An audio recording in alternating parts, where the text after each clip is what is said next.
What you see here is $10,000 on the table. You can take this money as a loan, but I will charge you a little bit of interest rate. Like most people, you take the money and you go buy a nice car. But in 10 years, it's time to pay me back. And because of interest rates, now you owe me $20,000 and not 10. You will say, I don't have money to give you. And if you don't, I take your car and a piece of your house. Damn. This is how debt works. And after 3 years of traveling the world, I noticed that this is exactly what China is doing. For example, take the small island nation of Sri Lanka.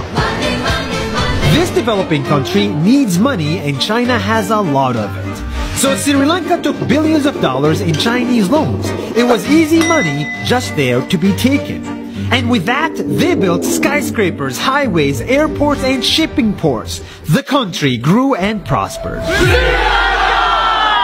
But few years later, this easy money came with interest rates, and Sri Lanka was so much in debt that it couldn't pay back China its money.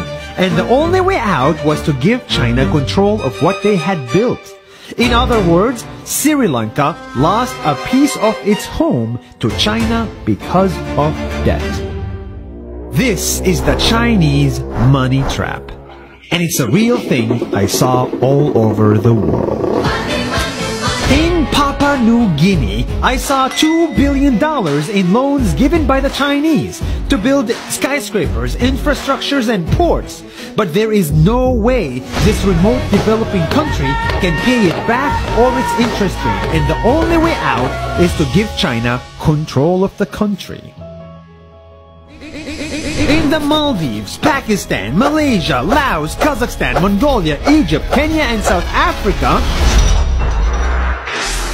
the same thing is happening, and many countries are struggling to pay back Chinese loans. If you look closely, all these infrastructure projects like highways, ports, and bridges connect to China through the sea or through the land to form something far bigger, far more powerful than just a bridge, a new Silk Road.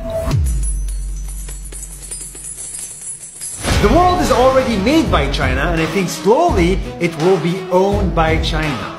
Don't get me wrong, building bridges, ports, highways, and airports is a great thing for the people and the country, but they come at a very high cost. And when these countries can't pay back the loans, these countries will lose their homes. One thing my parents had taught me is that there's no such thing as a free lunch or a free ride. So if we're not careful with our money or other people's money, then we better start learning Chinese. 下周见。